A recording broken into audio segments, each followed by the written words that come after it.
Nah, berikutnya kita akan melakukan penyortiran sederhana pada data di worksheet pertama ini.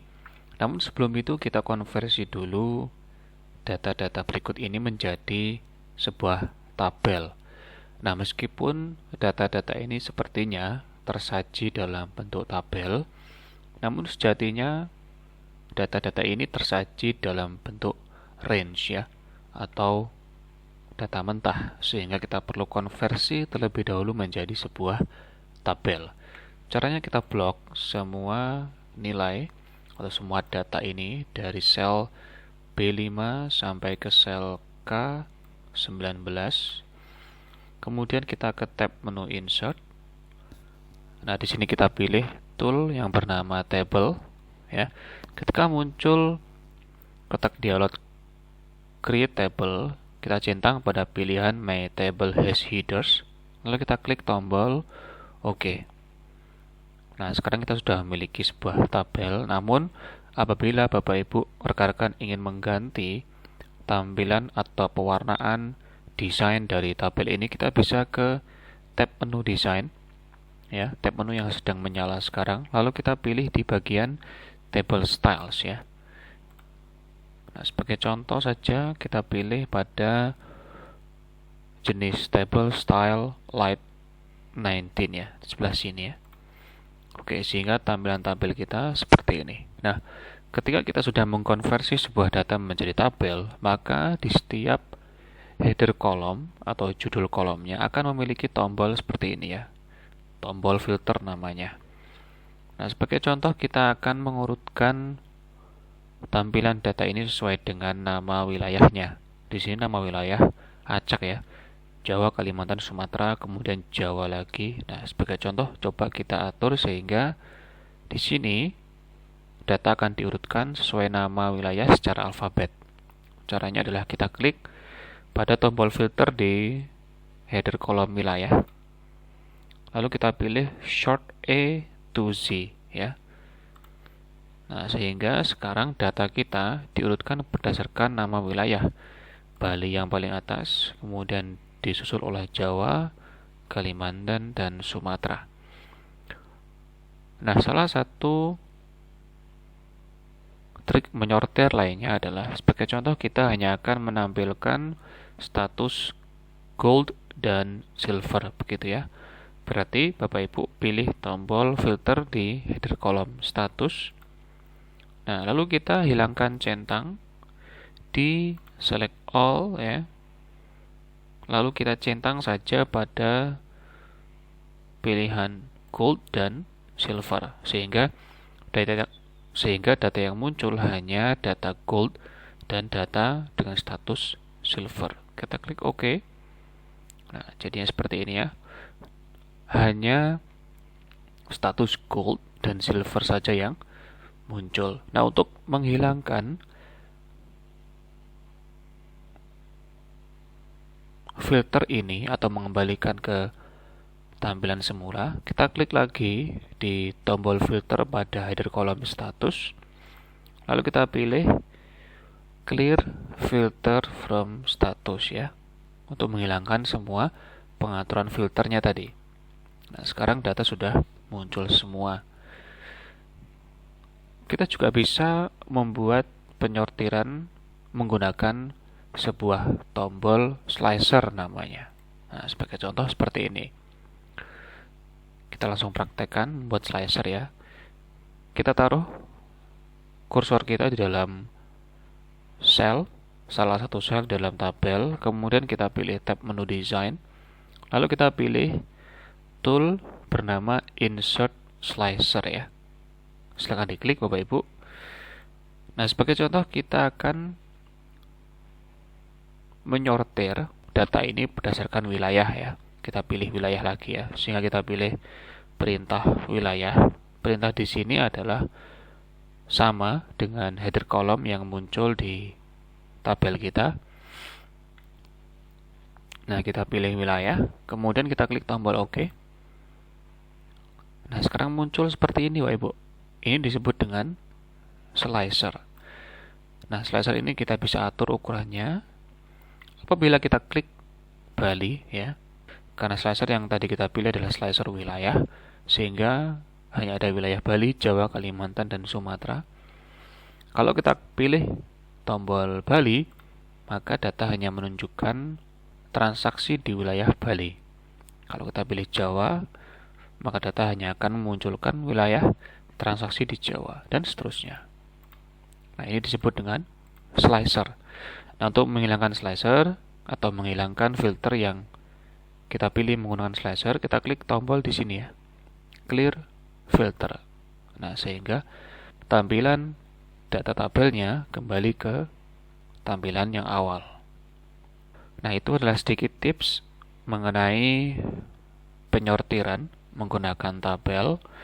Nah, berikutnya kita akan berpindah ke worksheet uji topik ya, untuk mempraktekkan lebih lanjut mengenai formula VLOOKUP.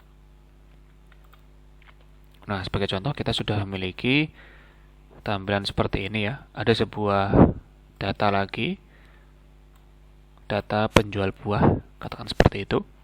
Kemudian ada kriteria grade ya. Di sini sebagai contoh di baris keempat ya, di sini ada produk kentang. Sisa penjualannya atau sisa hari penjualannya 17. Nah, ini perlu kita tentukan dia masuk ke grade apa gitu ya. Nah, untuk pengelompokan grade-nya sendiri sudah ada di dalam database di sini. Jadi langkah pertama yang perlu kita lakukan, seperti halnya ketika kita mengisi kolom status di sini, adalah kita harus tentukan dulu atau kita membuat dulu nama database-nya ya.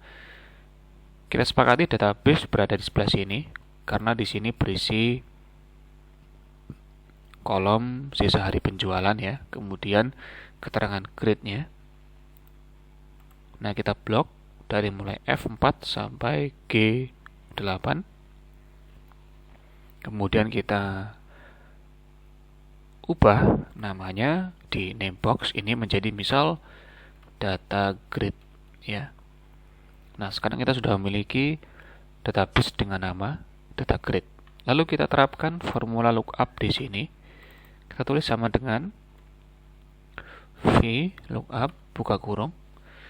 Nah, mana sel referensinya? Ya, sel referensinya adalah sel C4 ini, karena kita ingin mengkonversi nilai di sini ke grade ya. Kita klik C4, kemudian titik koma. Selanjutnya adalah ya betul, yaitu nama database-nya. Nah, tadi kita membuat nama database-nya dengan nama data grade ya. Nah, sudah muncul di sini. Kemudian kita ketikkan lagi titik koma. Nah, yang terakhir adalah kolom index number-nya. Grade di database kita ini berada di kolom kedua, terhitung dari sebelah kiri. Ini kolom pertama database, kolom kedua database. Sehingga kita tulis di sini 2. Tutup kurung, tekan tombol enter. Nah, sekarang kita sudah mendapatkan grid dari setiap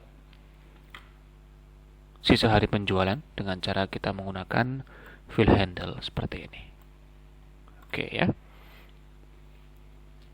Nah, berikutnya Bapak Ibu, kita akan mempelajari formula lainnya. Ini formula namanya formula COUNTIF ya. Apa sih fungsi COUNTIF? Sebagai contoh di sini kita memiliki sebuah data sederhana. Nah, di sini data ini menanyakan grade A itu jumlahnya berapa. Jadi grade A di sini jumlahnya ada berapa, kita tulis di sini. Nah, untuk memudahkan penulisan formula COUNTIF ya, kita atur saja sehingga range grade ini menjadi sebuah nama tertentu ya. Dengan cara kita blok seperti ini, lalu kita rubah ini menjadi misal kita kasih saja nama grade gitu ya. Enter. Nah, kita sudah membuat range ini menjadi nama grade. Nah, kita sudah membuat range ini menjadi sebuah namanya nama grade ya. Lalu kita masukkan formula COUNTIF di sini ya, sama dengan count if buka kurung. Nah, terus kita tuliskan nama range yang tadi kita buat, yaitu grade ya. Titik koma. Nah, yang mau kita hitung adalah grade A. Sehingga kita tidak boleh menulis langsung A seperti ini, tapi kita tulis begini, titik tanda petik 2 begini, kemudian A tanda petik tutup 2 di atas lagi ya. Tutup kurung, enter. Nah, sekarang kita mendapati hasil bahwa nilai A di range ini adalah 1. Jadi hanya ada satu saja nilai A di sini. Nah, kalau kita scroll ke bawah, misal ke B, kita cukup mengganti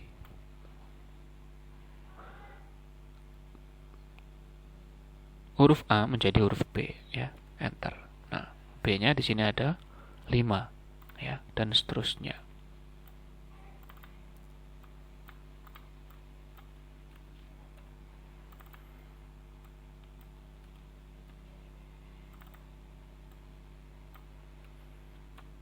Oke, nah itu tadi tips untuk menghitung sebuah kriteria tertentu di dalam sebuah range ya, Bapak Ibu ya.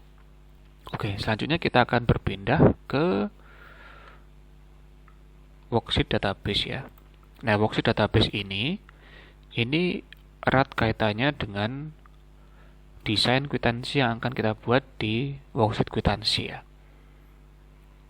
Jadi sebelum kita membuat nama database kwitansinya, kita akan modifikasi dulu tampilan kwitansi ya dengan memilih worksheet kwitansi.